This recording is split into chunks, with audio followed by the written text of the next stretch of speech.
In the manicured seaside garden beneath strings of warm light and white roses, the bride Serena Whitmore raised her champagne glass and laughed before hundreds of wealthy guests. She spoke of her ex-husband like a failed joke, a broke single father she had left behind because he was never her level. The guests laughed along until a massive sound tore across the sky. A black helicopter descended onto the center lawn. The door opened. A man stepped down in a sharp charcoal suit. It was Callum Hayes. But what silenced the entire ceremony wasn't his arrival. It was the woman stepping down behind him. The story of Callum Hayes did not begin in that garden. It began 3 years earlier in a one-bedroom apartment where the heat worked only when it wanted to, and where a man in his early 30s learned what it meant to lose everything at the same time. The divorce papers had arrived in a plain envelope, the kind of envelope that carries no warning of how much it can take. By the time the ink had dried, Serena was already gone, and so was most of what Callum had once believed about his own worth. He was a quiet man by nature, the type who listened more than he spoke, and who measured his words before letting them go. People mistook that stillness for weakness. Serena had mistaken it too near the end, when she stopped looking at him and started looking past him towards something larger, shinier, louder. He never raised his voice during those final months. He simply watched a marriage close, like a door in another room, too far away to reach. What the divorce took first was the money. The legal fees, the shared debts, she conveniently left behind the savings that vanished into a life she no longer wanted him in. What it took next was harder to name. It took his reputation among the people they had known together, friends who chose sides without ever saying so, who stopped returning his calls because failure in their world was contagious. And what it took, last the thing that took the longest to rebuild, was his confidence, the simple belief that he was a man worth standing beside. Serena Whitmore had been raised inside money the way some people are raised inside a religion. To her, status was not a luxury, but oxygen, and a person's value could be read instantly from the cut of their coat or the address on their mail. She had married Callum during a brief, strange season of her life when she mistook calm for safety, and she had spent the rest of their time together correcting that mistake out loud. When she finally left, she did not describe it as leaving. She described it as upgrading. In the years that followed, she rewrote the marriage into a story she could tell at dinner parties. In her version, Callum became a cautionary tale, the broke, unambitious man she had outgrown, a poor single father she had been generous enough to tolerate for far too long. She told it with a laugh, always with a laugh, because the laugh made the cruelty sound like wit. The people around her never questioned it. They had no reason to. They had never met the man behind the punchline. Then, after years of silence between them, the envelope arrived again. Not plain this time. Thick cream paper gold, lettering the weight of it expensive enough to make a statement before a single word was read. A wedding invitation. Serena Whitmore was marrying again, and she had decided for reasons Callum understood the moment he saw it, that he should be there to watch. He stood in his kitchen holding the card, and for a long moment the old feeling came back, the one he thought he had finally buried. The shrinking, the sense of being measured and found cheap. He turned the invitation over, and that was when he saw the line she had added by hand in her looping, confident script. The ink pressed deep enough to feel on the other side of the paper. Hoping you'll manage to wear something decent enough to attend. He read it twice. Then he set the card down on the counter and let the silence of the apartment answer for him. He understood exactly what the sentence was. It was not an invitation to a wedding. It was an invitation to a performance, and she had cast him in the role of the man who would arrive in a cheap suit and remind everyone how far she had risen since she left him behind. There was a time not long before when a sentence like that would have ended him. He would have read, it felt the shame rise in his throat, and then declined with some polite lie about a scheduling conflict, telling himself he was protecting his dignity, when really he was protecting the wound. He knew that man well. He had been that man for years. The strange thing was that the man holding the invitation now was no longer entirely the same, because somewhere in those silent years, while Serena was rewriting him into a joke, Callum had been doing something he never spoke about. He had taken the one thing the divorce had left him, time, the brutal abundance of empty time, and he had poured it into an idea. A small one at first, a way to move freight and goods through a system smarter than the one everyone else was using, built on software he taught himself to write in the hours when sleep refused to come. He had started it from nothing in that same cold apartment, with no investors and no name, and no one who believed in it but himself. For a long while there had been nothing to show. Months where the company existed only as lines of code and a bank balance sliding toward zero. He had learned to live small, to want little to measure progress in increments so tiny that no one watching from the outside would have called it progress at all. Serena certainly would not have. To her, he had simply disappeared into irrelevance, but the system worked. Slowly, then less slowly, then all at once. In the way these things sometimes happen, the company that lived in his apartment grew into a company that needed an office, and then a building, and then a name that people in the logistics world began to say with respect. The same world that had once watched him fail now studied what he had built and wanted in. Quietly, without announcement, Callum Hayes had become something none of his old friends would have predicted. A few weeks before the invitation arrived, he had sold a controlling share of that company. The number attached to the sale was the kind of number that changes a life permanently. Tens of millions of dollars more money than he had ever let himself imagine in the worst of those cold nights. He had not celebrated it. He had simply looked at the figure on the screen, closed the laptop, and sat alone in a much nicer apartment than the one where it all began, feeling almost nothing at all. That was the man now holding Serena's wedding invitation, not the broke single father she described to her friends, not the failure she needed him to be.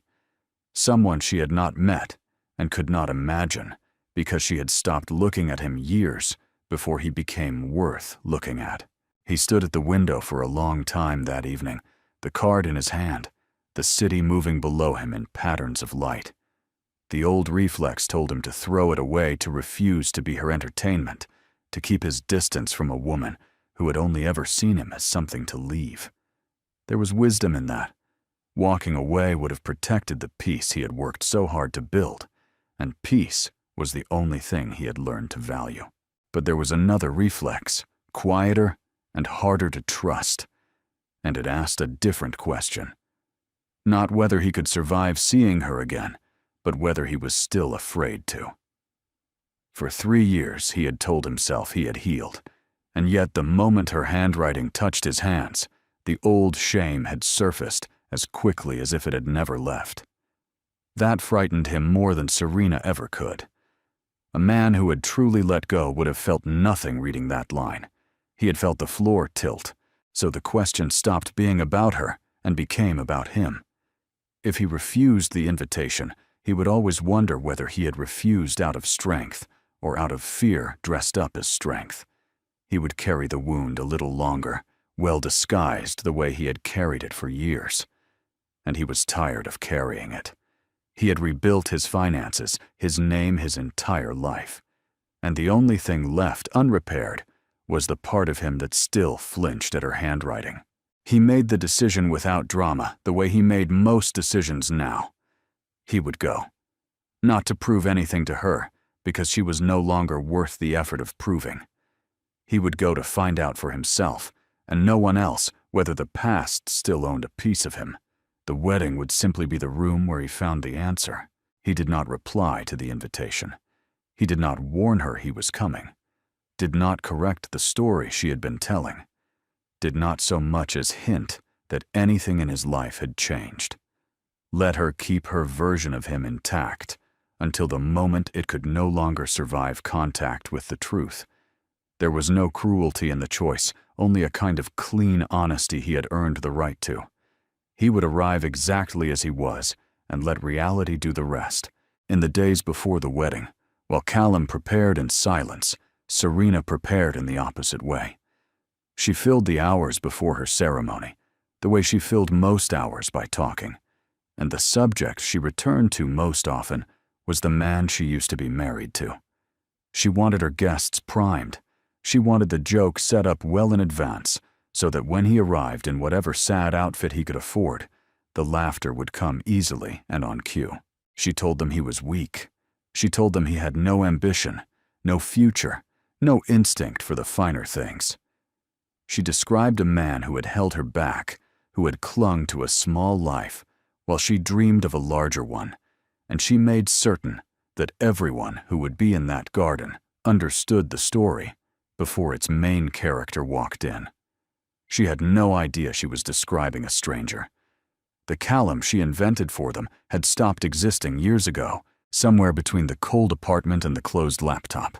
What made it work, what made the cruelty land so cleanly, was that Callum himself still half believed her. That was the thing no one in her circle could have guessed.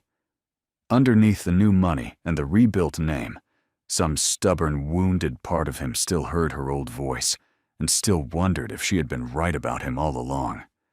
He had spent years being told he was not enough by the woman whose opinion he had once trusted most, and a wound like that does not close simply because a bank account grows. He understood this about himself, and he did not pretend otherwise. As he chose his suit, the charcoal one sharp and quiet, expensive, in a way that announced nothing, he was not certain which version of himself would step out of that helicopter. The man he had become, or the man Serena still believed in. He suspected he would only know when he saw her face, and when he measured what he felt against everything he had told himself he had outgrown. He arranged the helicopter without ceremony, the way another man might arrange a car. It was not for show, or at least he told himself it was not. It was simply the truth of his life now, and he had decided that for once he would let his life arrive unedited, without shrinking it down to fit the smallness others expected of him. If Serena wanted a man in a cheap suit to laugh at, she would have to find one somewhere else. He was finished apologizing for becoming who he was, and so the days closed toward the wedding, two people moving toward the same garden with two entirely different stories of the same man. Serena certain of a punchline she had been rehearsing for years. Callum uncertain of nothing except that he would finally learn whether the past still had its hands around his throat. Neither of them yet knew that the answer would arrive not in a sentence, but in the sound of rotors tearing open a perfect afternoon sky. The afternoon had been built to be perfect, and for most of it, it was. The garden sat on a bluff above the water, the lawn cut to the precise green of wealth, the white chairs arranged in rows that bent toward an altar dressed in roses. Serena moved through it all like a woman who had finally arrived at the destination she had been promised, at birth, greeting senators' wives and old money by their first names, holding her champagne the way a conductor holds a baton. Everything was in its place. Even the man she had invited to humiliate had not yet shown, which only sharpened her anticipation. She had spent the morning making sure the story was alive in every conversation. To one cluster of guests, she described Callum as the husband who never wanted more out of life. To another, she lowered her voice and called him the mistake she had been brave enough to leave. The words had been polished by years of repetition until they slid out frictionless, and the people who heard them nodded as though they had known the man themselves. None of them had. They were agreeing with a portrait, not a person. What none of them could see was the thing Serena could not see either. The man she was describing no longer existed, and the man who did was 40 minutes away sitting in silence as a city shrank beneath him.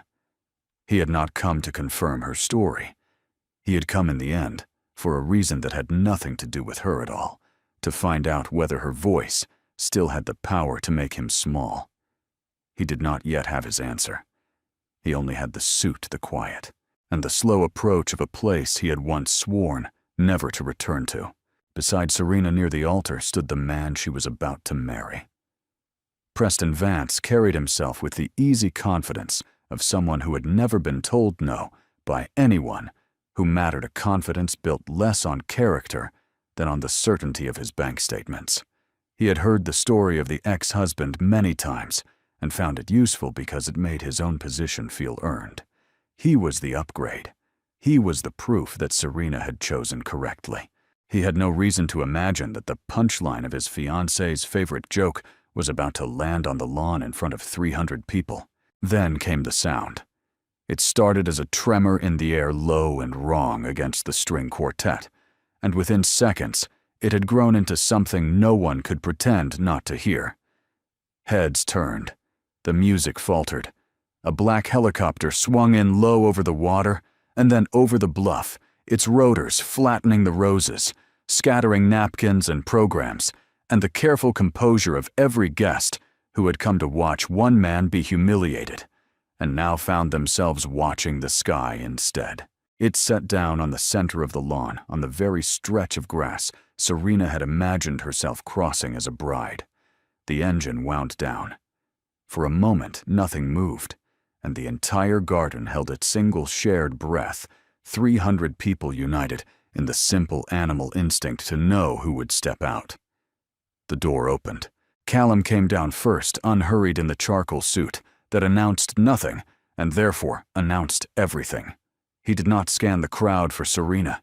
He did not search for the faces of the people who had once stopped returning his calls.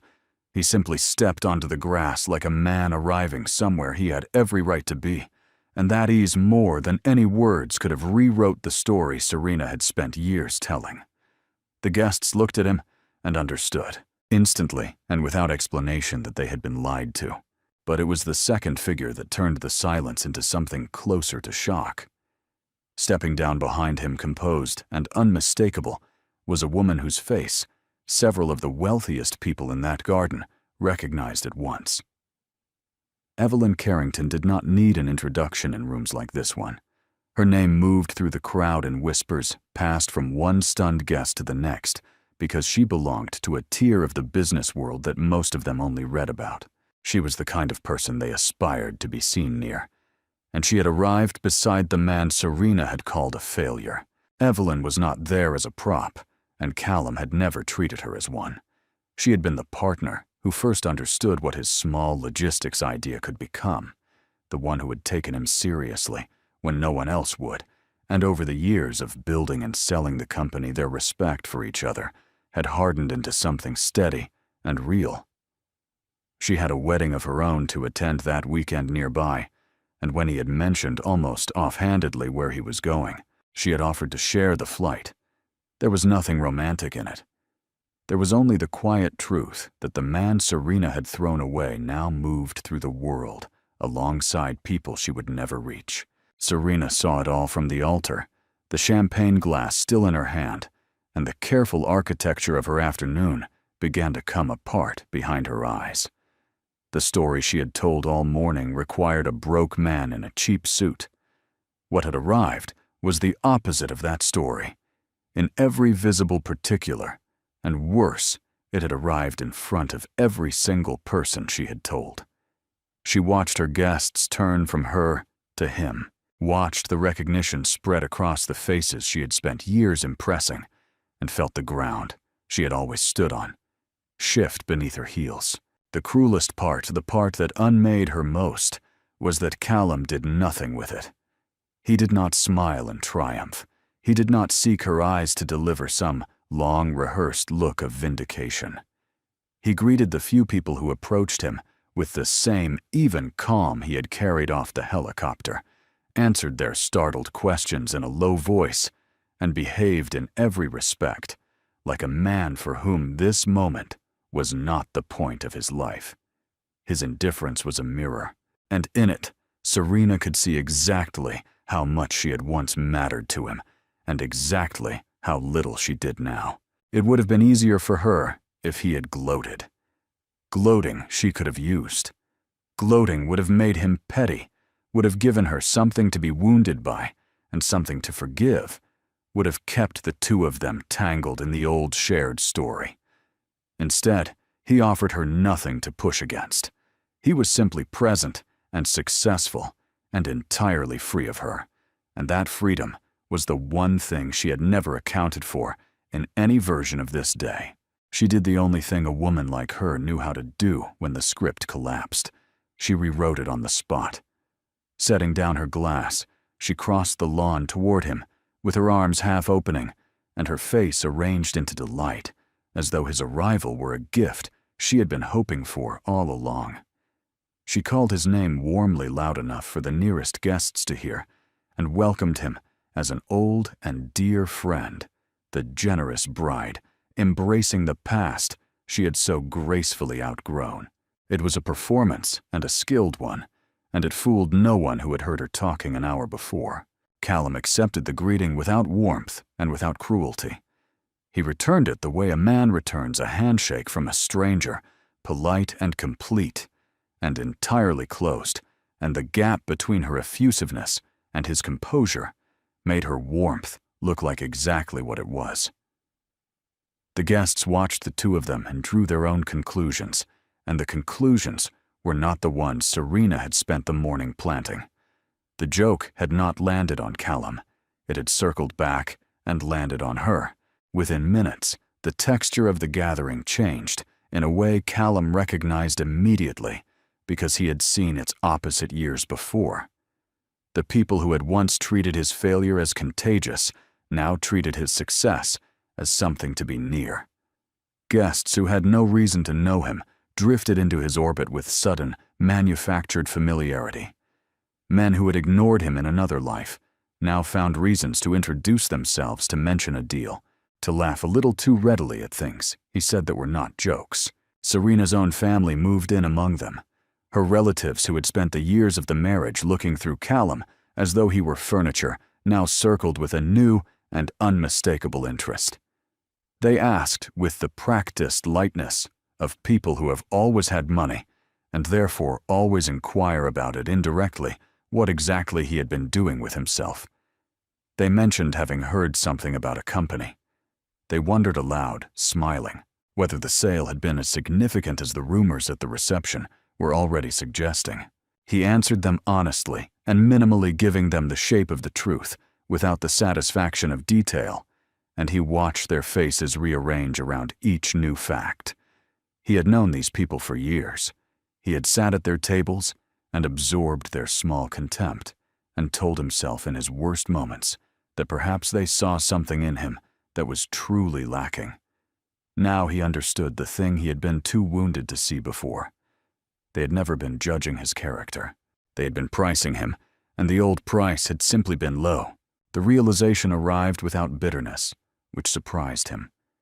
He had expected if this moment ever came to feel the hot rush of vindication, the pleasure of watching people who had dismissed him scramble to revise their opinion. Instead, he felt something cooler and more useful. He felt the last of his confusion dissolve. For years, a part of him had wondered whether their coldness had been a fair verdict on who he was. Standing in their sudden warmth, he could see that it had never been a verdict on him at all. It had only ever been a reading of his balance sheet. That single recognition did more to free him than the sale of the company ever had. The money had repaired his circumstances. This repaired something deeper. He looked at the relatives angling for his attention, at the bride performing affection she did not feel at the whole bright machine of status. He had once been crushed beneath, and he saw it clearly for the first time as a machine indifferent and impersonal that had simply weighed him and moved on. He had spent 3 years afraid of the opinion of people who had never actually held one. Serena, watching the room reorganize itself around her ex-husband, felt the afternoon slipping further from her grasp with each passing minute. This was supposed to have been her coronation. The guests were supposed to be looking at her, marveling at the life she had assembled, congratulating her on the upgrade.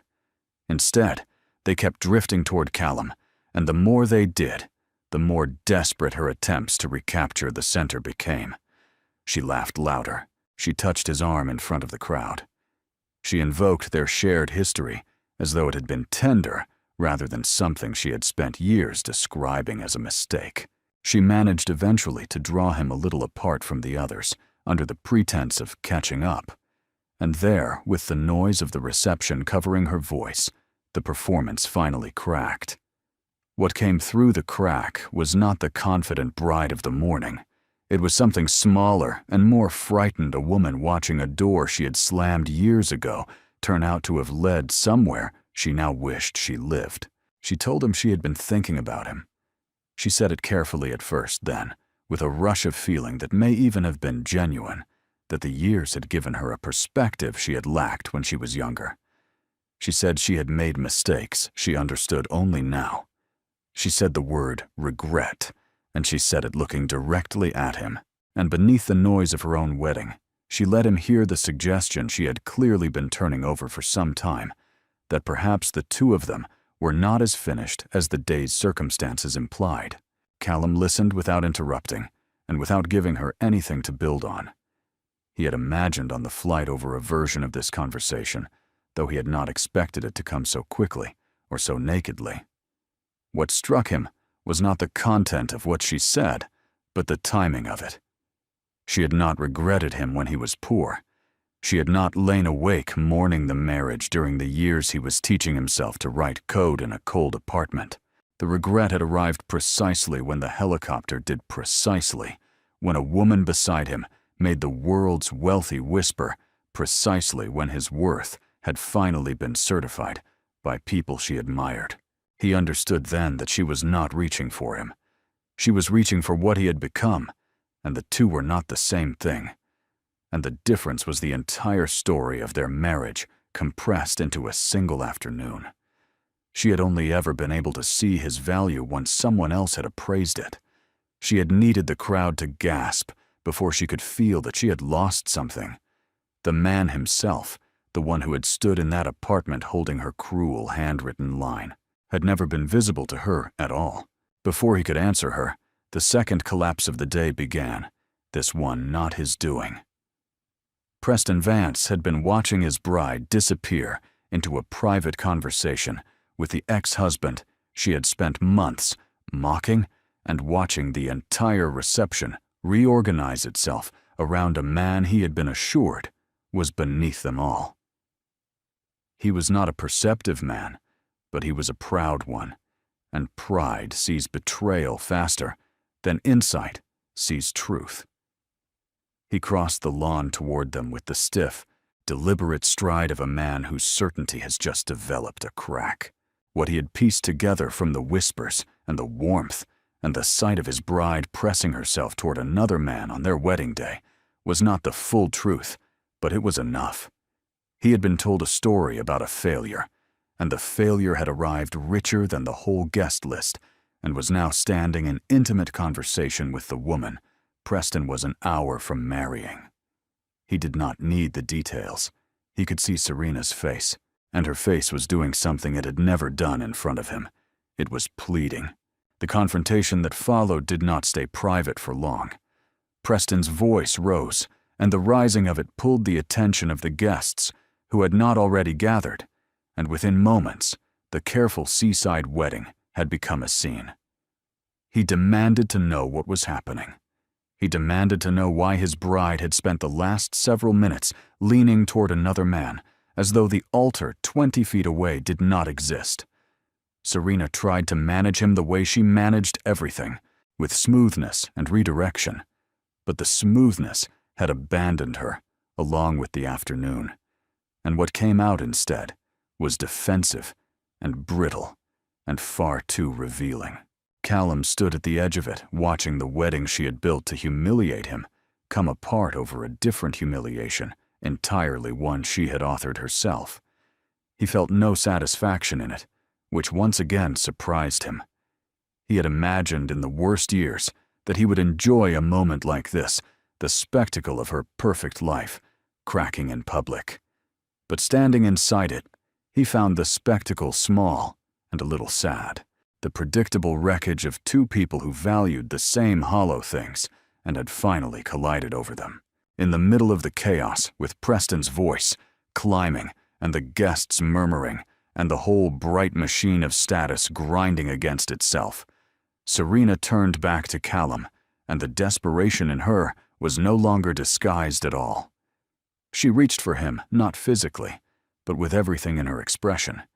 And in that look, he could read the offer she was making without a word being spoken.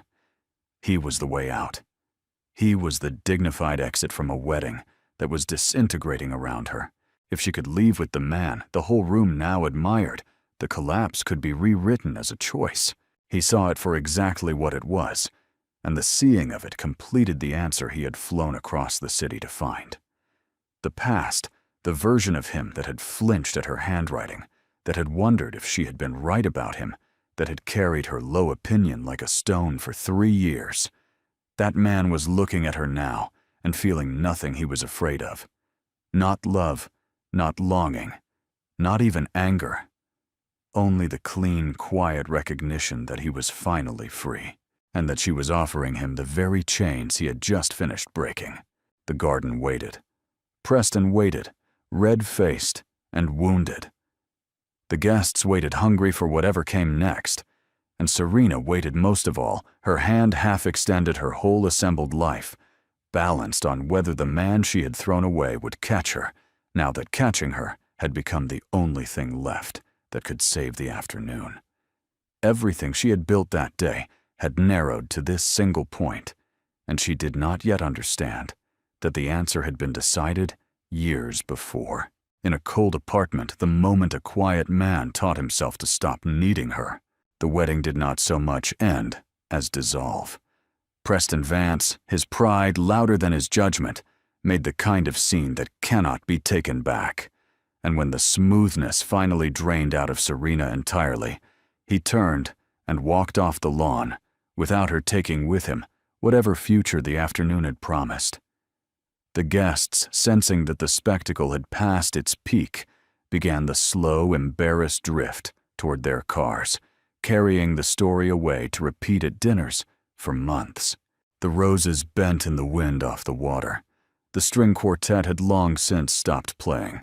What remained when most of the noise had gone was Serena standing in the wreckage of the day she had built to elevate herself and Callum, who had come only to learn whether she could still make him small. She asked him in a voice stripped of its earlier performance to stay a moment longer, to talk privately the way they never had at the end. He could have refused. Evelyn was waiting by the helicopter, and nothing obligated him to give this woman another minute of his life. But he found he wanted the conversation not for her sake, but to hear himself say out loud the thing he had finally understood.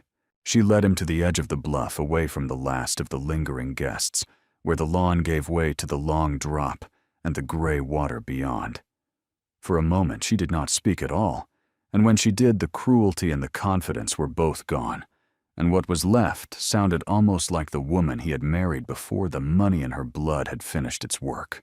She spoke of the early years, the strange, brief season when she had chosen him, and she asked whether he remembered the small apartment they had shared before either of them had anything. She described dreams they had once said aloud to each other, dreams she claimed to have carried longer than he would believe. And then she asked the question she had clearly been circling all afternoon, the question that was the real reason she had pulled him to the edge of the bluff. "If I hadn't left that day," she said, looking at the water rather than at him, "do you think we would have been different?" It was, he understood, the most dangerous thing she had said all day. Not because it tempted him, but because it was designed to. It invited him back into the old story, the one where the two of them were a tragedy of timing rather than a failure of character.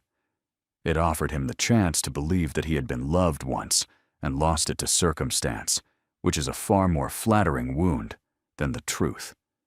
For 3 years, some part of him had wanted exactly that story. He recognized the wanting even as it surfaced, and he watched it surface and he let it pass, because the question contained its own answer, and she could not hear it. She was asking whether things would have been different if she had stayed. But she had not left because of a single day. She had left because she could only ever see him through the lens of what others would think of him, and on the day she walked out, others thought very little. Nothing about that day had been the cause. The cause had been in her the whole time. The same thing that had made her mock him for years, and the same thing that an hour ago had made her reach for him the instant a crowd gasped at his arrival.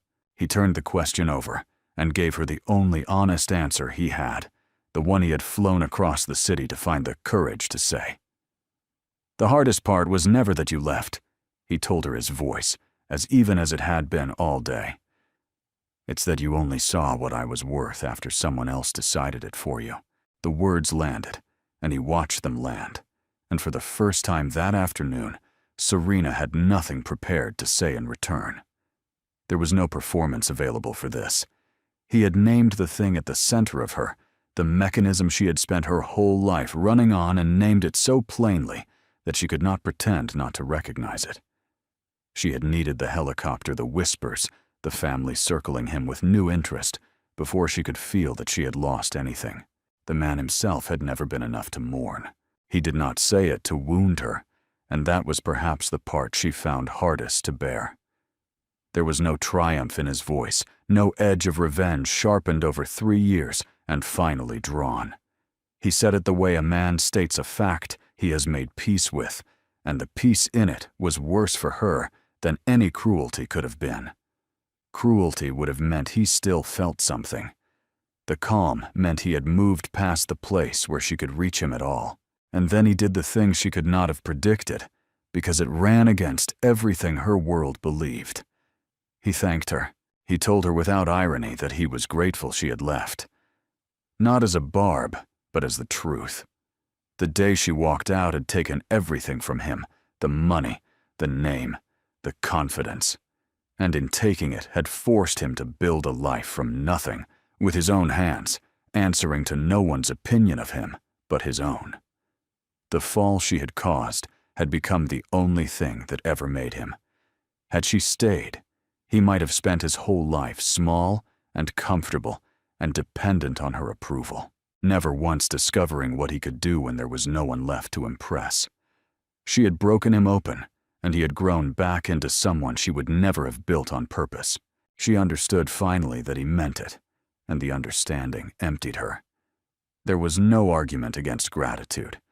She had come to this day to be admired, and had instead been thanked for the worst thing she had ever done to him, thanked sincerely by a man who clearly no longer needed her to feel anything at all. Whatever she had imagined, when she added that cruel line to the invitation, it had never been this. She had wanted to make him feel small in front of the world. Instead, the world had watched her shrink, and now the man himself was setting her gently down and walking away. He did not wait for a response, because there was nothing she could say that would change anything, and because waiting would have suggested he still needed something from the conversation. He had gotten what he came for. He had stood at the edge of the past and felt with complete certainty that it no longer held him. The fear that her handwriting had stirred weeks ago in his kitchen was simply gone, burned off by the plain act of saying the truth out loud to her face. He turned from the bluff and walked back across the ruined lawn past the overturned programs and the abandoned roses toward the center of the grass, where Evelyn waited beside the helicopter. He did not look back at Serena, not as a final insult, but because there was nothing behind him worth turning for. The looking back was something the old version of him would have done, half hoping to find her watching, half hoping it still mattered. The man crossing the lawn now had no such hope left to feed. Evelyn studied his face as he approached, and read in it everything she needed to know, and she said nothing about it, which was one of the reasons he respected her. They climbed into the helicopter together. The engine rose, the rotors caught, and the same sound that had torn the afternoon open now carried him out of it. Below the perfect garden grew small, the figure of Serena at the edge of the bluff, smaller still, until the bluff and the water, and the whole assembled monument to status she had built, were nothing but a shape disappearing behind him. He felt no urge to watch it go. The months that followed moved quietly the way the best parts of his life had learned to move. He did not become a different man on the strength of one afternoon. He simply continued being the one he had spent 3 years becoming, only now, without the last thread of doubt that had trailed him into that garden. The money was there, but it had stopped being the point years ago, and the certification of it by Serena's world had never been the point at all. What he had gained at the wedding was not victory. It was the end of needing one. He worked because he liked the work, and he kept the company of people who had known him before the sale and would have respected him without it. The others, the ones who had warmed to him only when his fortunes warmed, first drifted back out of his life as easily as they had drifted in, and he let them go without resentment.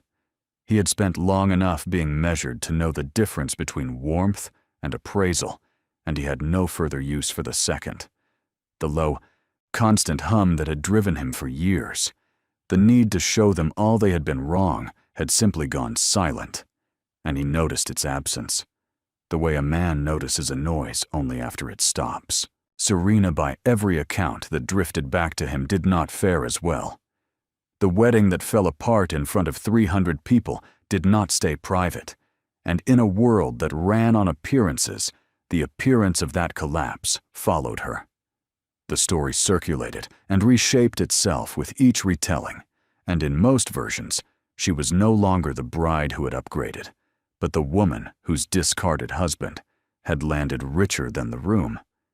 She remained inside that world, the only world she had ever wanted, and the world remembered.